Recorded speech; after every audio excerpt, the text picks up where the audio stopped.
Na aula 5 veremos a diferença entre o computador tradicional e o computador embarcado e também o conceito de CLP.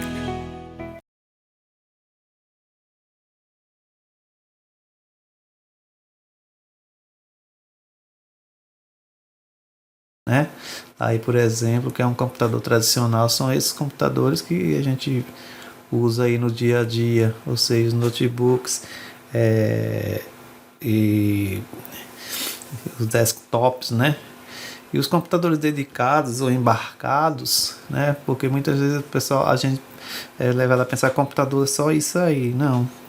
Computador, ele é todo tipo de equipamento que tem aquele conceito básico lá desde Von Neumann. E um computador embarcado, ele vai ser justamente o que? Esses computadores dedicados, né? Que é usado dentro de equipamentos. Então, você vê aí um Xbox, ele vai ter aí dentro todos aqueles componentes de um computador normal. Só que o tipo de processamento é diferente, porque ele é dedicado a uma função específica, assim como os computadores de bordo de carro e assim como todos os equipamentos, a maioria dos equipamentos eletrônicos, que vão ter todas aquelas unidades básicas, como a gente viu lá, de memória, elementos de entrada, de saída e as unidades de processamento. Então, a característica fundamental de computador é que ele é extremamente customizável, né? A partir do hardware e do software nós podemos fazer resolver vários tipos de soluções de problemas e para utilizar assim, a capacidade de processamento e resolver problemas de forma mais rápida. Aí é um modelo de uma placa, como eu falei para vocês, a gente vai trabalhar com uma placa que é a Arduino, né? Depois eu vou apresentar ela para ter colocado a foto aqui do Arduino, mas depois a gente vê. Mas vamos lá. E deixa eu ver aqui. Então, como eu falei antes, com relação ao computador genérico e ao computador embarcado, gostaria também de falar da CLP. O que são CLPs? São controladores lógicos programáveis, né? Vamos ver o que quer dizer isso. Então, CLP também é um computador mais desenvolvido para aplicações genéricas, né, de automação e de controle de processos, como no caso das aplicações industriais, e que preserva a sua independência em relação à aplicação. É um tipo de computador embarcado, mas as CLPs elas são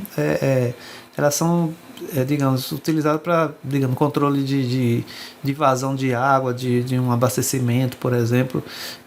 Só que ele é assim, mais, como é que eu posso dizer?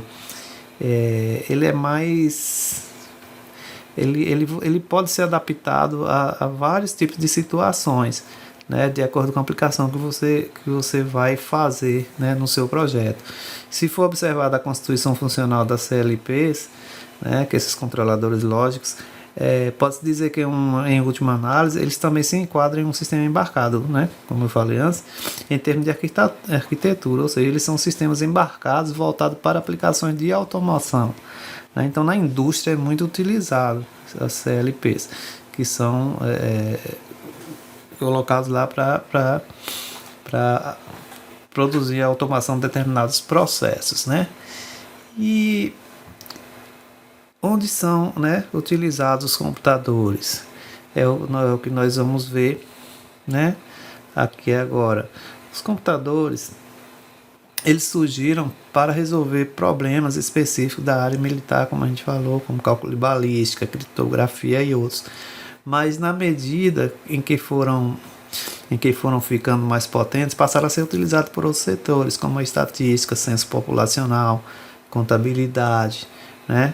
Devido ao custo e tamanho dessas máquinas, elas somente eram utilizadas por setores críticos e por pessoas especializadas. Normalmente essas áreas eram voltadas para processamento dos dados das empresas, e foi daí que surgiu o termo de Centro de Processamento de Dados, né? Os CPDs, que está representado aqui nessa nessa imagem, o centro de processamento de dados, que são grandes computadores, né, que lidam com enormes quantidades de dados.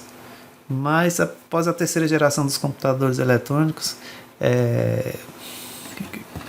nessa terceira geração, os computadores eletrônicos, como eram grandes, com custo expressivo e sua disseminação era muito limitada, a partir do processador, como a gente viu, do microprocessador, né, e do barateamento dos componentes, a computação se tornou mais popular, né?